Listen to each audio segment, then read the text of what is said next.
సాగు పట్ల సంపూర్ణ అవగాహన ఉన్నవారు సేంద్రియ బాట పడితే ఇతరులు ముందుకొస్తారు. ప్రకృతి సేద్యం ద్వారా పండించిన పంటలు ఎంత నాణ్యంగా ఉంటాయో ప్రత్యక్షంగా సాగు చేసి చూపితే గ్రామస్తుల్లో నమ్మకం బలపడుతుంది. అలాంటి కోవకే చెందిన కృష్ణా జిల్లాకు చెందిన ఓ విశ్రాంత అధికారి ప్రకృతి సేద్య వికాసానికి పాటుపడుతున్నారు. పశు సంవర్ధక శాఖలో జేడీగా సాధించిన అనుభవ సారాన్ని పదవి విరమణ తర్వాత వినియోగిస్తున్నారు. ప్రకృతి సేద్యం లాభసాటని చాటటానికి తన పొలాన్ని ప్రయోగాల క్షేత్రంగా మలచి పాడి పంటని ప్రవర్ధనం చేస్తున్నారు. అంతర పంటలు, ఆదర్శ పద్ధతులతో మంచి లాభాలు ఆర్జిస్తున్నారు. పంటకు పాడి జతకలిస్తే గ్రామీణ ప్రాంతం స్వయం పోషకమవుతుంది. రెండూ జమిలిగా సాగితే నష్టాల సమస్య ఉత్పన్నం కాదు. సాగుని వదిలేయాల్సిన అవసరం ఏర్పడదు. అందులోనూ నేల, పంటని కాపాడే ప్రకృతి వ్యవసాయ విధానం ఆచరిస్తే సాగు భారం కానే కాదు. దేశీ ఆవు మలమూత్రాలతో ఎరువులు, ఆకులతో క్రిమి సంహారక కషాయాలు సొంతంగా తయారు చేసుకుంటే ఖర్చుల మోత తలెత్తదు. గ్రామంలో 10 మంది ఇలా ప్రాకృతిక సేద్య బాట పడితే ఒడిదుడుకుల వ్యవసాయం గాడిన పడుతుంది. ఇది నిరూపించడానికే కృష్ణా జిల్లాకి చెందిన ఓ విశ్రాంత పశుసంవర్ధక శాఖ జేడీ రైతుగా మారారు. 15 ఏళ్ల క్రితం పదవీ విరమణ చేసిన నాటి నుంచి సేంద్రియ వ్యవసాయం చేస్తూ నలుగురికి ఆదర్శంగా నిలుస్తున్నారు.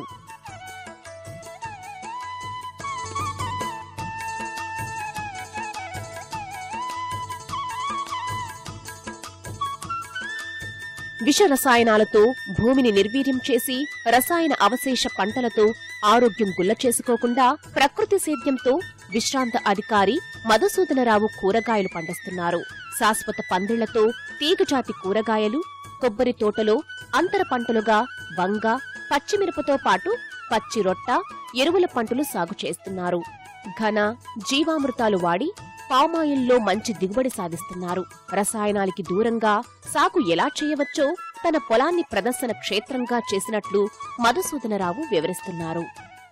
వేసవిలో కూడాను ఒకటే పంట కాకుండాను గోరుచిక్కుడు, తర్వాత దొండ, వంగ, పచ్చిమిరప ఇట్లాంటి వేసవిలో కూడా మనం పండించవచ్చు. ఆర్గానిక్ సేంద్రియ వ్యవసాయం పండించి వేరే వాళ్ళకి అందించవచ్చు అనే ఉద్దేశంతో ఈ 4 రకాలు పెట్టి ఇవి పెరిగిన తర్వాత డెమాన్స్ట్రేషన్ పెట్టి కొంతమందిని తీసుకొచ్చి అవసరమైతే ట్రైనింగ్ ఇచ్చి వాళ్ళ గ్రామాల్లో కూడా ఇది ఆచరించే విధంగా చేయాలనే ఉద్దేశంతో ఈ కార్యక్రమం చేపట్టాం. తర్వాత పక్కనే కొబ్బరి తోటలో ఉంది. కొబ్బరి తోటలో ఏం చేసామంటే కొంత పశుగ్రాసానికి షుగర్ బేబీ జొన్న పెట్టించాను. కొంత ఏం చేశానంటే వేసవ కాలంలో వంగ, పచ్చిమిరప ఇటువంటివి కొంచెం సున్నితంగా ఉంటాయనే ఉద్దేశంతో నీడలను అయితే బాగుంటుంది అనే ఉద్దేశంతో వంగ తోట కొంత, పచ్చిమిరప తోట కొంత పెట్టాను.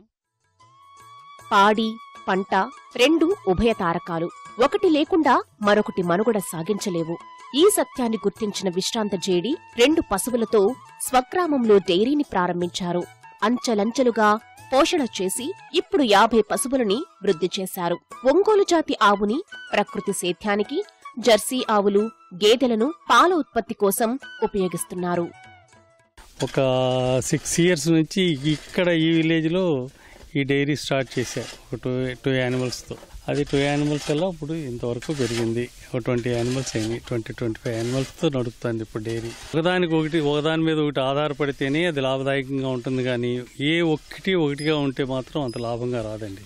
డైరీ అనండి, వ్యవసాయం అనండి, ముందుకు రావాలంటే అందుకే ఈ ఫెర్టిలైజర్స్ ఇవన్నీ వచ్చింది. ఎందుకంటే ఆ పాడి పశువులు లేక, ఎరువులు లేక భూసారం తగ్గిపోయి అంత సారం అంతా పోయి ఈ చౌడు నేలలాగా తయారైపోయి పంటలు రావట్లేదు.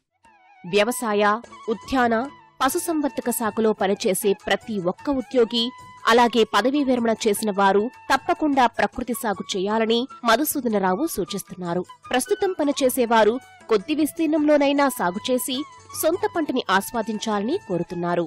సహజ సిద్ధంగా పండిన నాణ్యమైన పంటలు, కల్తీ లేని పాల పదార్థాల వాడకం ద్వారానే 75 ఏళ్ల వయసులోనూ వ్యవసాయం చేయగలుగుతున్నాననేది మధుసూదనరావు మాట.